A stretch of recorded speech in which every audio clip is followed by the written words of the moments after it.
I became an opiate addict. He looked upstairs. All upstairs is just on fire. Ladies and gentlemen, welcome back to ARTBOX. Today's guest is somebody I'm really excited to have on. He just hit 1,000 subscribers, right? Yeah. Nice. I'm really obsessed with a lot of your videos. He does a lot of art, a lot of storytelling, and you even put me in one of your videos. You were promoting a lot of small creators in that one. Yep. Go ahead and tell the audience who you are and what you do. My name is Chris, and my channel is Dynamic Pencils, and I'm an artist, and I love art. Been doing art ever since I was 6 years old, and I've been stuck with the bug ever since. I never let it go, and it just keep growing and growing and growing. And so I just like to influence people and make people happy by the art I put out in the world. So any little art that I can do to make somebody's day a little better, I'm all for it. There's a lot of inspiration in those videos. Just with what you say and the artwork that you do, it's really phenomenal. I think I was in your comments at one point and asked about your day job. Right. Yeah, and we had a kind of a connection there because I've actually worked at a lot of gas stations. Oh, yeah. Yeah, I drive a gas truck, and most people will call me crazy for doing that, but, I mean, it's a job, it pays well, and it got high risk, and it gives out good rewards. So if you know how to do it, and I got the qualifications for it, so why not? Heck yeah.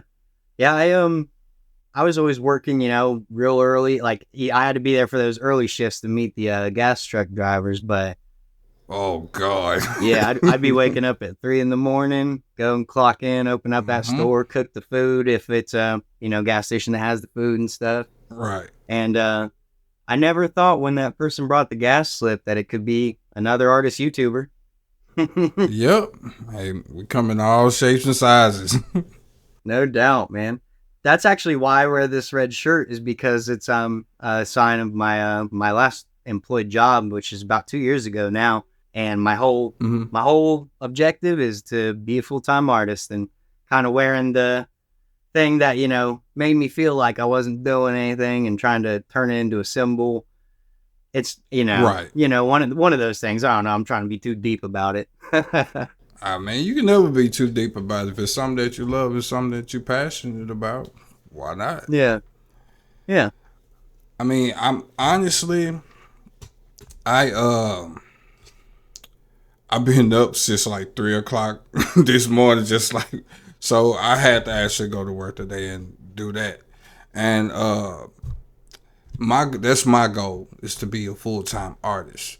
And I put out proof of concept first, was trying to do a proof of concept, and I think I just hit my first proof of concept. Well, actually my second proof of concept. 1,000 subscribers, and Memorial Day I sold my first piece of artwork. So I'm excited about that. So now I'm about to just start cranking everything up and start trying to roll out more products now. I am so excited for you. Because there is nowhere but up, man. That is awesome. Right. And actually, it was one of these skateboards that's on the wall. I'm surprised those haven't sold already. Well, no, they haven't, because it's like I've been kind of going up and down with the website. So now I just got an actual solid hosting. And I actually built out everything and actually put it up to be sold. And as soon as I put everything up, 2 of them just went ahead and sold. So I'm real excited about that. So now I'm about to start building out a whole lot of more products, and that's the goal now. I can't wait to see all of those. Oh yeah, that's a big difference. I don't think people actually see on YouTube, is how you kind of go about your art life in like your town. Which I was gonna say, it's like, okay, yeah, you were waiting for, you're doing it very clean. You set up the site for hosting and everything, and that's the way to do it. Right. But also, we both know there's the traditional route, which is like events and comic conventions and stuff like that. Yeah, and that actually takes a while to get up to that level. And you have to really put some solid work in, and it's a grind doing that. So I wanted to go the traditional route and just position myself to be out in front of actually the whole world, or try to reach as many people as I can on YouTube and funnel those people over to my website if they enjoy the videos that I put out.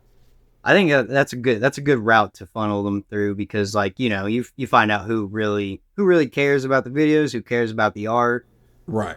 I've done it a little backwards, because I've just now started like my like filming and art stuff this past year. But what gave me like some of the credibility, which I'm trying to show through some of the videos, is like I've already actually like done about like 500 commissions, and like I've been out there. Yeah. Wow. I've been Okay. at it for a long time, since about high school. And I didn't even have a phone until I was like 18, and that had buttons on it. So Okay. yeah, so like the past couple of years, like we did like a little bit of filming, we did some Jackass videos, this and that, skits, stuff like that. Skate videos, I did those for a long time. And then the past like 2 years, we started getting into film. We redid Sweeted Die Hard. Okay. Or we redid Die Hard. We called it Sweeted Die Hard because of a movie called Be Kind, Rewind, where they start taking movies and they all get erased, so they have to refilm themselves over top of it. Oh, really? It's Jack Black and Mos Def Okay. doing like Ghostbusters and all kinds of stuff. I think I saw that, but I never actually watched the movie. So I might want to. I'm gonna check that out. That one probably went by. It's actually super creative. That's a big influence in a lot of things I do. Now I think about it. Check out Be Kind, Rewind when you get a chance. Okay. Cause some of my videos that I put out, I kind of get inspiration from a lot of videos, where a lot of movies that I see, little editing tips and tricks, and some that may look cool in the video. I'm like, oh, I might want to put that in there. Yeah. So I can't remember the movie that I seen, but it was a DJ that actually, I'm not sure if you've seen the previous, well, you did. You seen the newest video that I came out. And there was one part in there where I had this sliding effect to where I was in the chair and I slid in. I got that from an actual movie, to where it was the DJ. He slid his chair in. I'm like, that's slick. That'd be cool. I need to do that. So that's where I got that from. Yeah. Every time you pull out a new transition or a new like effect, it's unexpected too. You keep it pretty fresh. I try to do something new every video that I do. It's like, okay, what boundaries can I push in this video? So I try to do that every chance I get. That's the thing about the cinematography of it, and I know you love that part. Oh man, I'm in love with that. That part, it helps me to actually build up the story, because I can write the whole story out just on paper, but actually going through the process of doing everything, I'm real kind of thorough about every scene that I do, the lighting, how I want the actual person that's watching it to feel. And like, even like if it's too bright, I dim lights on one side. I just want everything to be perfect. Right. I think you redid your son's iPad. Right. Yeah, I did that one. And that one's heavily Gox. Oh man, yeah, it was. I loved it. It was real inspired by him, and I should have gave him credit in that, because like when I first started, I got a lot of inspiration from him, and I kind of drew off of that. But you know, being a new YouTuber, it's like you don't want to do something or what somebody else is doing, because it's already been done.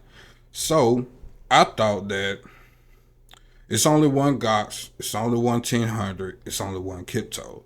So if I could take a little piece of all of these people and add my own element into it, then it'll only be one me. So I can have all of these styles blended together with my own creative take on it. So that's the direction that I went when I was like coming into it, doing these videos. Yeah. But the newest video, the video that I did in January, that was actually like, and I went for like 5 months just through the whole process, like, okay, is this video gonna be right? Is it gonna be right? I just like was real thorough about everything because I went like 4 months before even recording anything.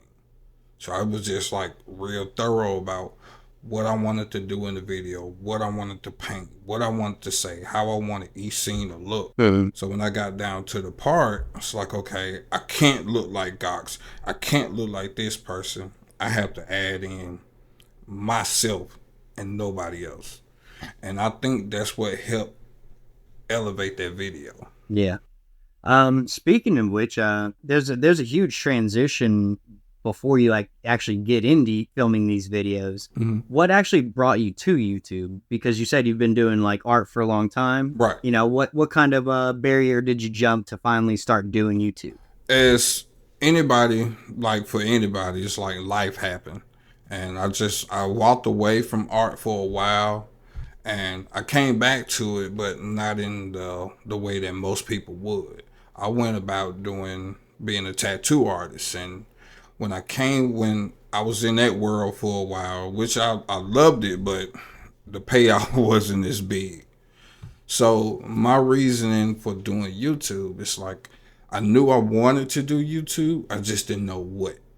And my son was like, "Well, you like art, so just be an artist on YouTube." I was like, "Well, nah, I'm not gonna do that." He was like, "Well, you know how a father gives their child a teachable moment. He kind of gave me a teachable moment, and he's the reason why I do YouTube." And he kind of made me feel guilty. He's like, "Well, what kind of father would you be if you didn't show me to shoot for your dreams if you're not doing?" I was like, "Well, you got a point. Now I gotta do it." So Yeah. and once I started doing it, I just fell in love with it and just never stopped. That's a great video topic right there. I had no idea that your son's the reason that Yeah. got you into YouTube. Actually, if you like from the videos you've seen, he was the cameraman in most of those videos. That's how they're moving? Yep. Okay. So you don't have a slide? Oh yeah, I have a slider, but most of them to where you can see it bouncing around and moving, that was him. Yeah. Okay, that's awesome. Yeah. Yeah. Gave him experience behind the camera too. Oh yeah, he know how to work a camera now. He know all about aperture, ISO. He know all about lighting. He know all about it now. He hated when I like, cause I'm the type of person with those old videos. I used to do like 5 scenes or 5 shots on one scene. People like, "Dad, are we done?" I'm like, "No, it's not right. We got to do it again." And so now when I switched up how I do it, he love it now because I don't bother him. I just do my own thing. Yeah. That's something I kind of look forward to is like my daughter, now that I've like vlogged a bit and we did like a bit of a hybrid documentary, she shows up a bit. Mm-hmm. But if she's ever interested in this kind of stuff, I'll know how to tell her how to do it, social marketing, video production, Right. and then, or artwork in general, you know, whatever she wants to do. And, you know, I kind of look at it as like a library of things that she can watch in like, you know, 10 years or something when she actually cares. Right. Since she's only 2 right now. The social marketing is like at times it get a little tough for me because I have a full-time job and some days I have to work like 16 hours or stuff like that. And so I have to battle with people in the comments like, "You need to come out with more videos." I'm like, it's not that easy, man. Y'all just really don't know. Yeah. So it's like, but now I kind of got a grasp on how I want to do it because this table that you see right here, that was a huge project. It was a real huge project, and I had to really grind and put some work in to do that. Yeah, you went over 10 days. Was it 14? It was 12. It was 12 days. 12. It was supposed like a table normally would take 14 days to do, so I kind of pushed myself and did it in 12 days. And you scheduled that all in between your day job? Well, I did, but it's like most days I get off, I would just like come straight home and paint. And I'll be on it for like hours. That's what it sounds like. Yeah, some nights I go to bed like at midnight. stuff like that, or 1 o'clock in the morning when I only have like 2 hours of sleep. I have to get back up and go to work. So, but I'm not gonna do a big project like that for a while because that kind of took it out of me and wore me out. That's what I like to do. If I do a heavy project, I got to do a real simple one next. Right, Yeah. right. And I think the next one I'm gonna do, I'm just really gonna. It's kind of like a tutorial type of video. I want to actually show people the process of what I do when I could design a skateboard and actually take it to mass production to be printed. So I'm actually going to show that whole process that I do on that. It might not do as well, but it'll serve somebody well if they want to know how to do it. I have I had 3 skateboard videos slated for this year, so I'll probably have to watch your video. Oh, okay. Well, cool. I'll make sure I hurry up and put that up then. I watched 1000 had one, Mm-hmm. and it was more of a printing process, Right. and I think I'm gonna do some digital graphics just of some characters I put out there, and Mm-hmm. I know I won't be able to like produce them, but I have a local shop who is interested in hanging them and selling them. So maybe if I can start buying a couple of them, I'll hang them there. They sell, Right. and then you I try mean, to flip them a little well, bit. it's easy. It'll be easy to produce simply because you'll always have the artwork. But one place, like when the way 1000 did it, he went through a place that has like mass production that could do like give you discounts when you order up to a certain number of skateboards. I went through a place that's called Board Pusher, and you can just order one board. Nice. So the way I wanted to do it to where it's like, and you can actually pick the size of the board, and I think for like a 7.5, it costs like $54 or something like that, and you can actually put your artwork on it, and they'll print it. They put in all your details, and they'll send you everything. So it's real simple, like because you don't have to order a mass amount. You just order one, and you can always keep the artwork that you got and just upload it, and they send it straight to you. That's perfect. That's exactly what I want to do. I'm gonna keep an eye out. Yeah, it makes the process a whole lot easier. Nice. Speaking of processes, what is your process for creating a YouTube video, start to finish? Oh, And I know that sounds I know that sounds daunting, but it's a little fun. I think it teaches people how to go about maybe problem solving their setups. right. Well, the process that I take is like it changed over a period of time because I used to just do a video and just used to think about it. Like I used to think about what I wanted to do and then do it and then worry about everything else later. Mm-hmm. And that never really worked out. So the process that I adopted now is like it probably would take me. I would spend one whole day just writing out things that I want to do. So I would actually go through the process of looking up videos that was previously done on YouTube and looking at like let's say for instance like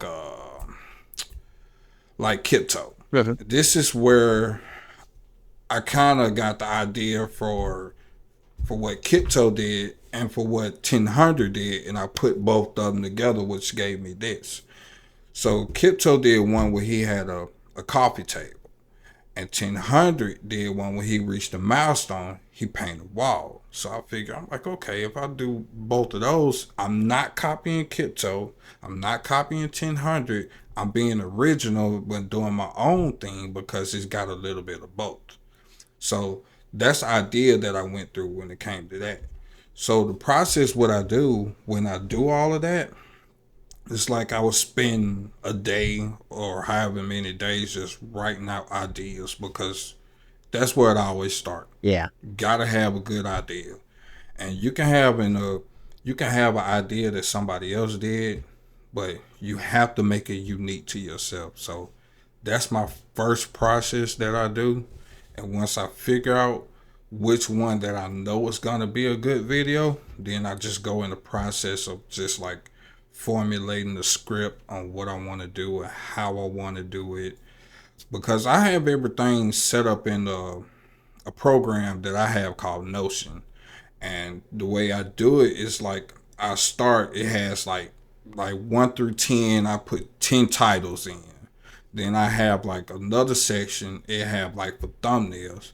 So I make for one video, I probably make up to 4 thumbnails. Right. So I put 4 thumbnails and then just go through the whole process of writing the story. Because with each story, you got to have a problem. And if you notice with my videos, I present some type of problem, and that actually makes it good for the story. So from that part, I just go to shooting. So once I'm done with that and I got the story nailed down, I just go to actual shooting. And then after that, once I'm done, I kind of edit as I go, because I know I don't want to be on the project for too long and then have to go and edit and then be long on that. So I kind of do it as I go. So normally editing, I would say if I had to count in hours, it'd probably be like 80 hours worth of editing. Just for one video. Yeah, it's a lot. You got good at it. I mean, I never was good at first. It used to take me like a month just to do one video, but now I kind of narrowed it down. I'll shoot less scenes than my previous video, because my previous video I probably shoot like almost 300 scenes just for one video. So now it's actually cut down to at least about, I say a quarter of that. So I kind of add in talking, overlapping with voiceovers and type of things like that to kind of make good to switch things up. So after that, it's like I do all my editing, and then once I'm completely done with everything, then I do my voiceovers. The voiceovers I already have written out with the story and everything, because I already know what I want to say.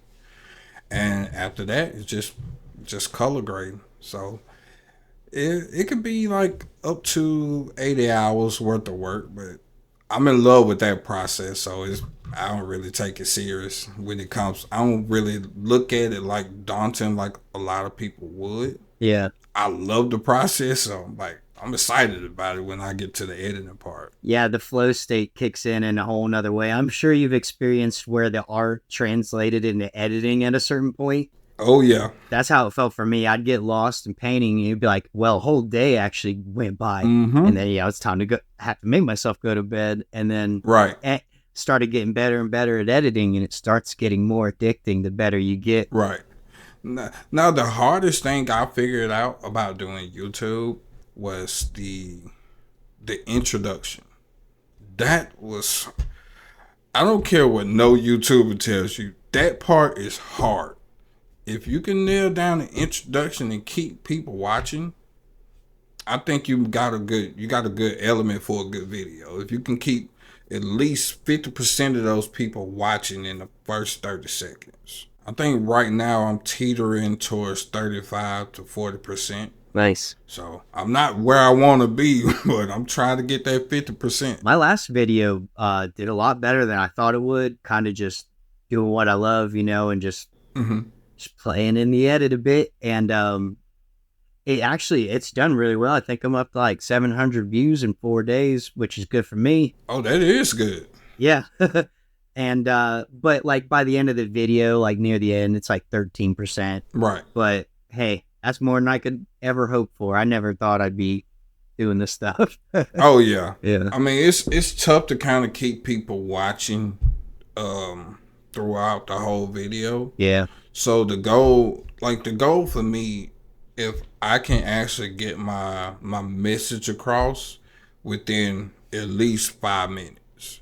Because when I did the skateboard video, most people, how I wanted people to feel, that's part of the process that I put in my videos as well. Yeah. How I want people to feel. So it's like whenever I'm writing down my whole script, I always make a note, how do I want this person to feel? And then I say things that I want people to say in the comments.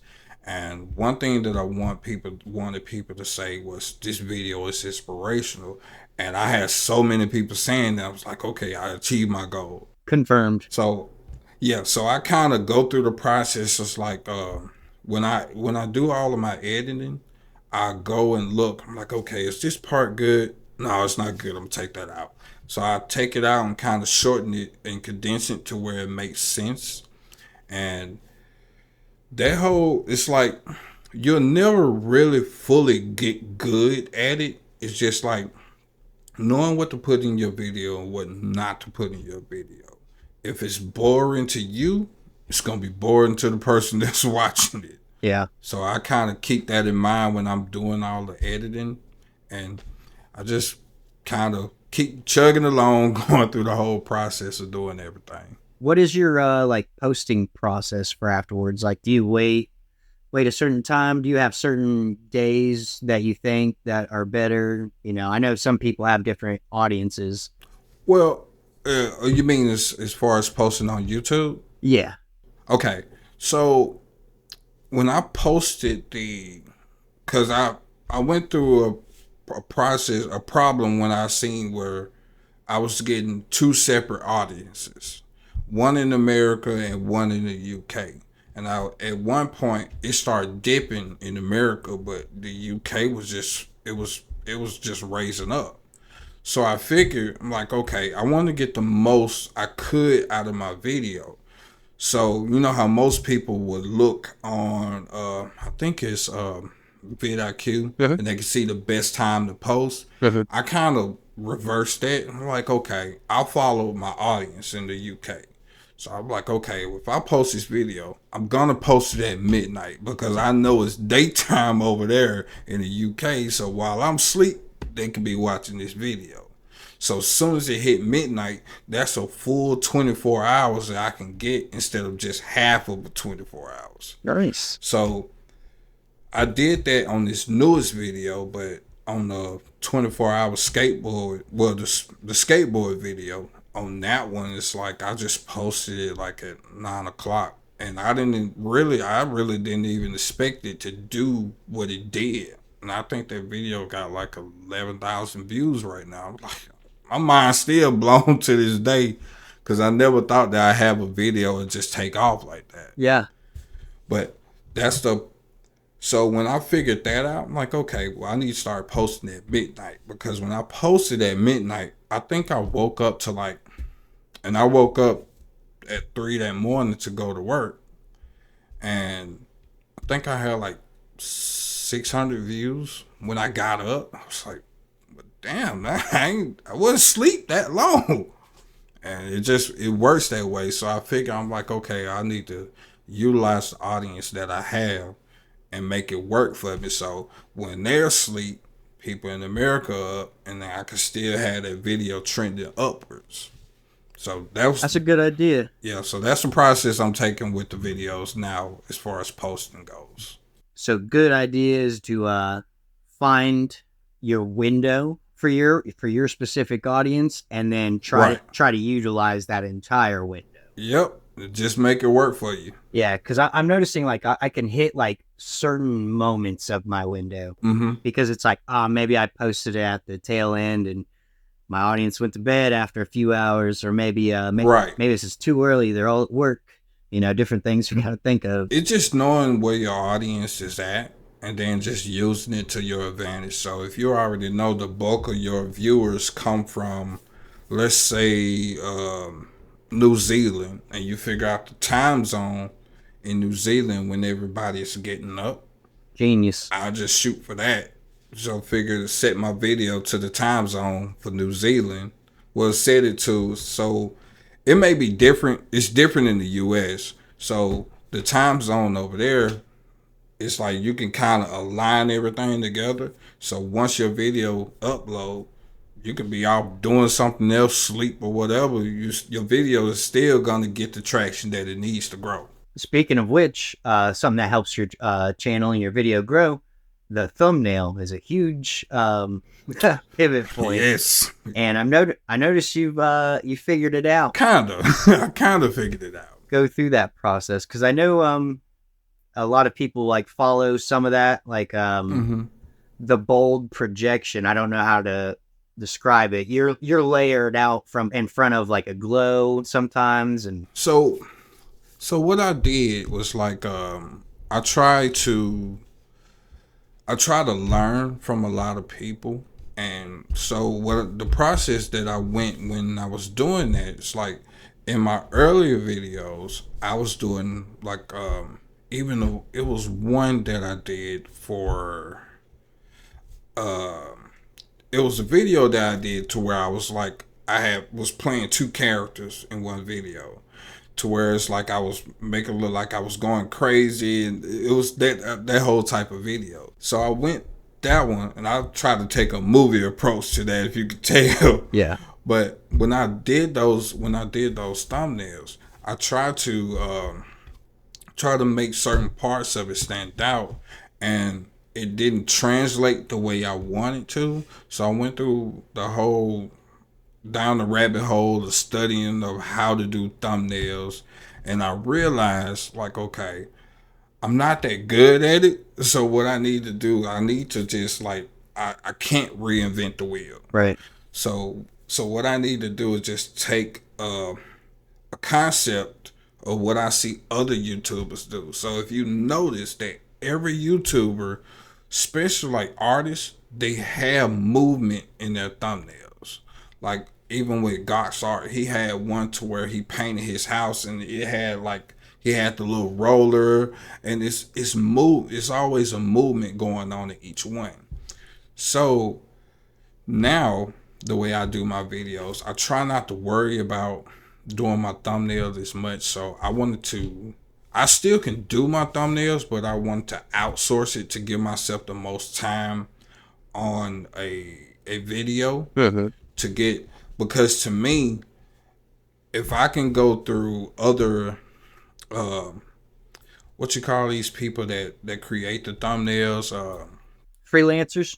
yeah, if I can go through a professional freelancer or somebody that does that I can get the most out of it. Because I think the person that made my thumbnail for the 24 skateboards, he done one of Mr. Beast's videos. So I go through people who's done these famous, well, big YouTubers videos, their thumbnails. That's a good investment. Right. So the way I try to approach it, it's like, because when you're a small YouTuber, you have to do everything. And it's like, and that's what trips up a lot of YouTubers, small YouTubers at that.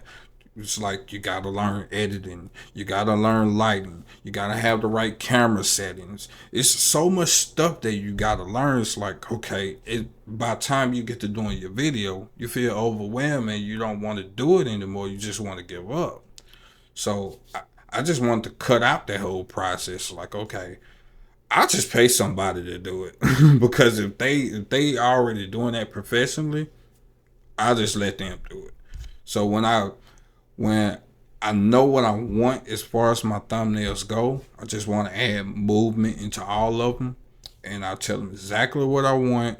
And sometimes it works, sometimes it don't. That's why it's like, if you can afford it, I would say go that route. But if you can't, just go through the process of just like going and studying other YouTubers and how they do their thumbnails.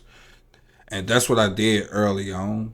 And I had some success when it came to it, but it was like an extended period to where it's like it took me 3 months to hit a certain number. Good. And by then, most people have been forgot about it by then. Well, I think it at least got you to the point where you are now, man. Stepping stones. Right. That's what they say, man. It's like a huge part of the commitment for someone to actually click on it. Right. It's a service that I've used. It's called Thumbnail Test.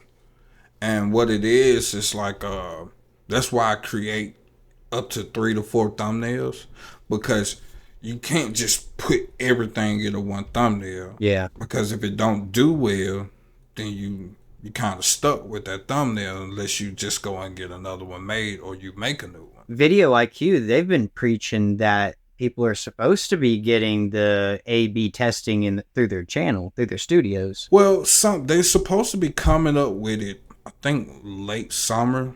So for right now, for the time being, I just use thumbnail test. It's like a service that I pay for. It's like $19 a month, and that's why I just make have all my thumbnails made. And once I get done with the video, I put it in to where I can test all those thumbnails against each other to get the best result. And whichever one I get the best result, that's the one I go with.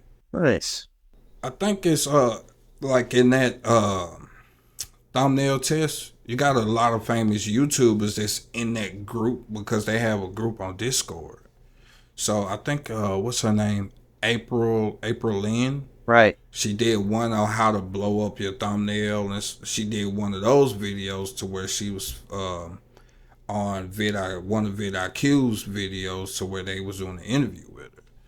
And so she's in there. There's a lot of other big YouTubers that's in there as well, and I learned from them in there also. We got to study what works and study who's been here before us. Yep.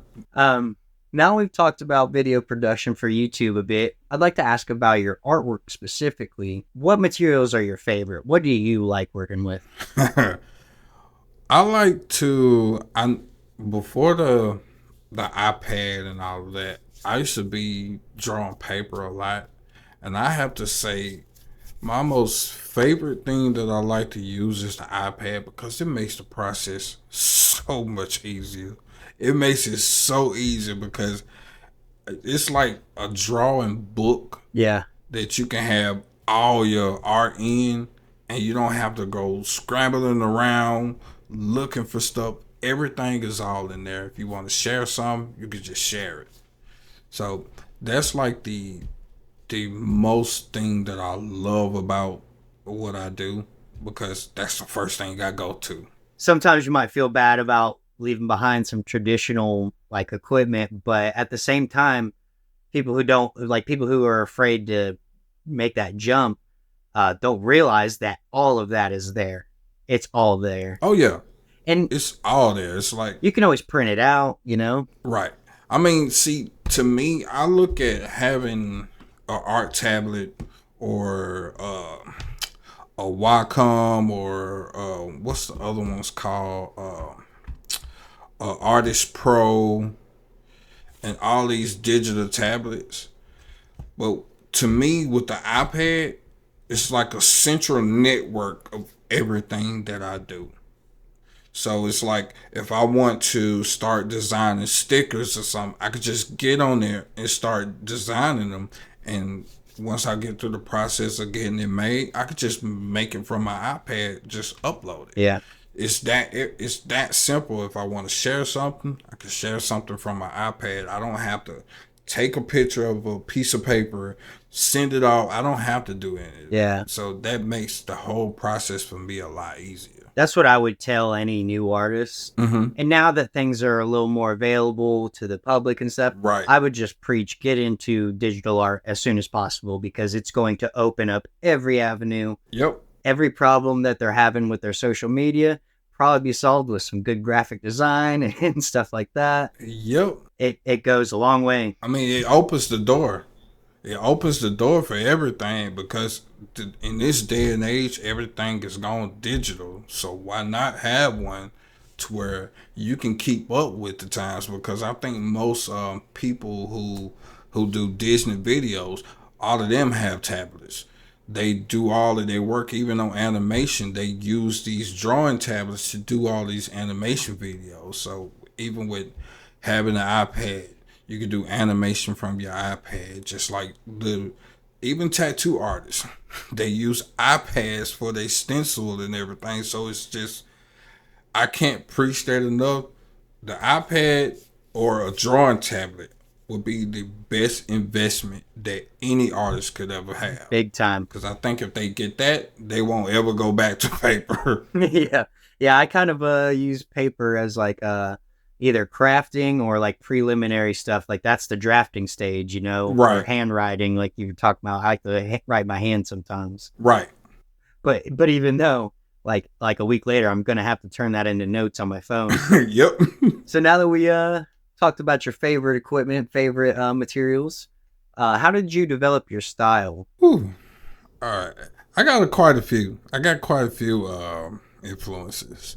I was heavily influenced by graffiti art when I was a kid.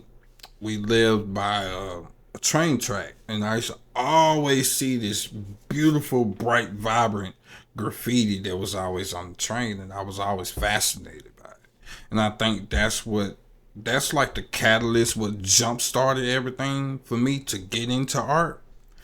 And one of my biggest influences, it didn't come from it came from art, but not most people's traditional art. Like most artists will say Van Gogh is one of their influences, or Da Vinci, or something like that. Not mine. Mine had to be from tattoo artists, because I can go into a place and I can see somebody artwork, because you really have to have nerves of steel. If you tattooing somebody, you know you cannot mess up. So I'm like, these dudes get the highest praise from me.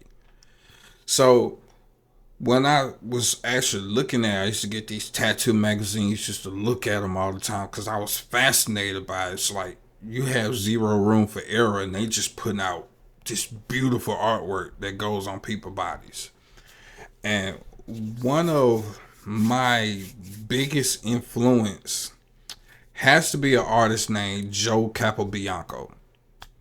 And I don't know if most people is familiar with him. I don't know him. He does airbrushing, and he has his own particular style to where he does pinup girls, and he call them capo girls. Well, capo girls. And he do zombie girls, space girls. He do all kinds, and he actually showed in the way to where he can take a regular magazine, a girl in a magazine, and actually transform her to his own particular character, because he call it skeleton framing. He could just take the silhouette of her body and just frame it the way he needed it to be. Nuts. That was one of my influence. Another one of my influences, or two of them, is you probably know one of them. You ever seen the show Ink Master? Yes. Yeah. Okay, you know the guy Chris Nunez. Mm-hmm. He's one of my influences, and I know a lot of people probably don't remember this show. It's Miami Ink. But I remember seeing that one up there too. Yeah, yeah. It's another guy that was in his name. His name is Chris Garvin. Both of those guys do Japanese artwork, and they are heavily into it. And I love Japanese artwork. I can't get enough of it. I don't do a lot of artwork when it comes to that, but I just love the beauty of it, the culture. Yeah. But what the style that I actually got over the years was actually like influenced by watching a lot of cartoons as a kid, and it's a little bit of what I see just like out in the world every day, and that's basically what I got from it. A little bit of everything. I'd say all those elements probably add to this next factor, as in what to create. Mm-hmm. Like for me, I can sit down with like a preloaded index of like things I know I can throw down on a piece of paper if somebody asks me to. Like, right, all right, now draw. I'd be like, okay, robot. So like one of my go-tos sometimes is sci-fi. Right. There's a space pinup girl back there actually. Oh, okay. And sometimes skateboards. That's a melting skateboard. Oh. The persistence of skateboarding is inspired by the persistence of time. Okay. So what to create, or what is your favorite things to draw, you know? I would say my favorite thing to draw would have to be sometimes just like I wouldn't say so much as a dragon they're hard. Yeah, they hard, and they like, it's like, because you can get the body wrong. If you get the body wrong, it's done. It's a wrap. But one of the most favorite things for me to draw is koi fish, because that's where a dragon starts. Oh, And so I like the koi fish because nice. it's like you can draw them because it's like you can do them in the yin and yang, and you can have this fluid motion to them, and you can add water. You can add so many elements when it comes to it, but it starts with that koi fish. If you get that koi fish right, everything else don't even matter. I'm guilty of loving some aquatic artwork. I think in my last video, you'll see I drew like a pencil where the pencil comes down into a line and a lure, and there's a koi Mm-hmm. fish in the water. Oh So wow! I've done some koi fish. I used to love drawing octopi and stuff like that because they're just so dynamic. And like you said, with the fluidity of shapes. Right. I think I've seen, you like a good bit of Mario, Kirby, some skulls. Oh yes. Yeah, love skulls. That's like one of the first things I would say when I was learning how to draw, actually getting into doing anatomy. That was skulls was the first thing I started with doing. So Kirby, love Kirby. Can't get enough of Kirby. It's like one of my first loves when it comes to gaming, playing Nintendo's Kirby. Um, but I could do skulls in my sleep, man. I could do so many of those. Yeah, I had I'd say this. the tattoo stuff, the tattoo life probably added to it because like there's a lot of skulls in tattoo work. Oh yes, yes.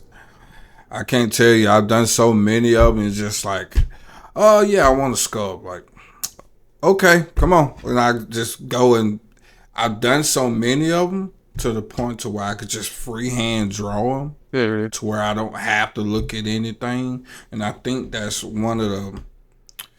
probably be one of my go-tos that I know I could just crank it out just like that in my sleep, Yeah, like it's nothing. you're avid about the artwork and the video production, man. Yeah, About a year ago, you went through a rough time, didn't you, with a house fire? yeah. That was life changing. Yeah, I would say. I've never been through something so dramatic, and I think that was probably one of the first things that pulled the comment out of me. I was like, man, I just watched like 5 back-to-back great art videos, and now I find out, Right, you know, things might not be going so well. right. I think I was just got done with the video to where I was doing the YouTube logo. It was right after that, Right. so I kind of took a break on it. I took a break for a minute, and it was one day I was coming home from work, and my son, we stayed in these apartments, and my son was telling me that the fire alarm was going off. So I said, well, did you cook anything? That was the first thing I asked. And he said, well, no. I said, well, look outside. So he looked outside, and we stayed like on the second level, and he looked upstairs. All upstairs is just on fire. And so I told him, I said, well, look, get out. Just get out. I was actually on my way home from work. So the scariest part for any parent is to know that's going on and you can't get to your child because there was so much traffic. It's like roads are blocked because all this is going on. It's like I didn't know. I just felt helpless. I could get to him. Yeah. And so he got out. Luckily, he got out and he wasn't worried about any of his stuff. I'm like, forget that stuff. I got insurance. I don't care about that. So he finally got out, and like that was stuff that I worked hard for, and it was just like it took years to get to that point. And I think around that time it actually just broke me, and I didn't even know if I was gonna do YouTube again. Right. That kind of brings me to my next question. Mm-hmm. Making art content in general could be hard enough without house fires. What would you say to somebody who, is having a hard time, needs to keep going? Right. Well, what I would say for somebody that's had a like for somebody who's been on that side and had a hard time, I actually found comfort in watching other YouTubers because they helped me to escape what I was going through. And so that made it like you never know what your content can do for somebody. So I would say keep going, because just by me putting out inspiration in the world, I may be helping somebody else that probably went through the same thing that I went through, that's probably going through an even tougher time. Yeah. So you never know the people that you touch or the people that you reach, because one small act of kindness or one small thing can help them get through their day. You never know. It might can just save somebody's life. Mm-hmm. No doubt. I guess I'll share something a little vulnerable here. Mm-hmm. Like in my mid-20s, I became an opiate addict for about 5 years. And when I was like doing the pushes to get away from it, there's people and things in the way. Basically, it's like the people that are around me, they're not helping me get off it. The things that are around me, those aren't helping me get off it. Right.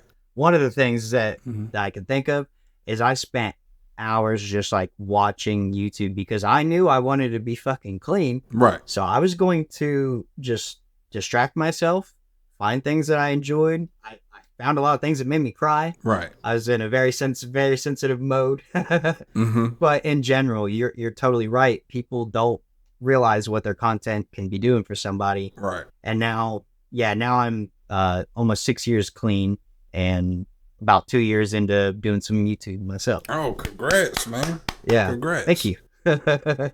Yeah, man. If sometimes you can be at your lowest points and you feel completely out of it. You're not the person you were. Right. And if you give it time, you work hard on it and you stay persistent, look towards the things that you do have. Right. Like your son, it'll come back around. Oh yeah, everything comes back full circle. Now we have a better life that we could ever dream of. We in a home that like he adores, he loves, and he can't get enough of it. And so it's like I went at that point. My life was like this at a real low. I was in a tough time when it came to my job, and now I have a better job that gives me everything, pays me the money that I couldn't ever dream about, and puts me in a position to where I'm allowed to have the time and have the freedom to do what I need to do. Even my boss loves my videos. He a subscriber. I'm like, well, he asked me. He said, well, I might be going out on a limb, but I actually seen a video. I said, oh God. And he said, well, do you do art? I said, yeah. And he said, is your channel Dynamic Pencils? I said, yeah. He said, you do some fucking cool art, man. That's awesome. And that's how everything started. And now he, like, when I uploaded this video about the table, he called me. He said, man, my kids love that video. He said, I think we got the secret code. So he didn't guess it. I said, well, you didn't get it right, but it's a good try. I seen a lot of fails in the comments and I'm still wondering myself. So let's not. Oh, one person got it. Oh, they did?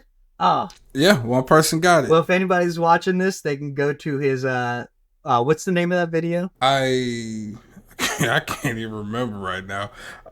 It was. Look at the table video. Yeah, it was one about I did this for 1,000 subscribers. Yeah. I painted this art table for 1,000 subscribers.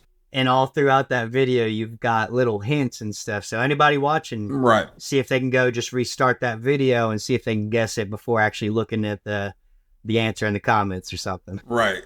I mean, normally that's what I do with all my videos. So, I mean, a secret tip for anybody that wants to do YouTube, you have to inject something in your video to actually keep people interested and keep people watching. So one of the things that I did was like, okay, let me hide a code throughout my video. So, I mean, because people was already interested by the story, and just me adding in the code took it up a whole nother level. Oh, yeah. Because if people really wanted to have that code, they would watch it over and over and over and over. Yeah. And I think the girl who got it, she watched it like 20 times. I'm like, Jesus, you was dedicated. I had to go through it twice, and I wasn't catching any answers. I was like, man, I must be dumb. I'm going to move on to the next thing. I did it in a way to where it was like numbers. So I'm like, okay, I need to do it different. Instead of putting letters, I need to put numbers. And so I just went by like, if I put one was an A. And so you had to actually dissect the whole video, because the way I did it, I even put it, the secrets, letters in the front of the video. I put it all the way through. So if people watch the intro and they didn't see it, you just missed it. You did an A story, B story, and a C story, basically. The A story being the table, the Right. B story being the subscribers, and the C story being the riddle. Yep. That's an amazing tip. All right, man. Well, I think you've shared a lot of information about artwork, YouTube, and life in general. Is there anything you would like to tell the audience about, or let them know where they can find you at? I'm gearing up to start doing live streams. I'm gonna start doing more videos so I can actually. I want to have it as an environment to where, as artists, we can sit down and just talk and chill and talk about the things we like as for art, our creative directions we want to take. And I want to have actual videos. I mean, which I talked to you about this. I want to have videos to where, as far as like life lessons to kind of help somebody out alone that's like maybe struggling with something that I already conquered. So I think that's one way I want to give back. And my channel is Dynamic Pencils on YouTube, and on Instagram it's dynamic_pencils. So and my website, if I don't want to give out a cheap plug or anything, but No, you're good. for my website is dynamicpencilsart.com. If anybody want to check out all the products or content that's on that website as well. Nice, man. Well, I look forward to the live streams, and I'm definitely going to be a part of the community. You know, I'm popping in there left and right. Oh yeah, I see you in the comments. Yeah, man. Creative jargons all the way. Oh yeah. This was a great episode. I'm glad I finally got to talk to you, and I'm gonna have you on if you'll want to at a later date. Oh sure. I got a list of people I'm going through, but every time I enjoy a guest, I want to bring them back. So Oh sure, I would love to come back. This was fun. I like this. alrighty, guys. All right. Stay creative, folks.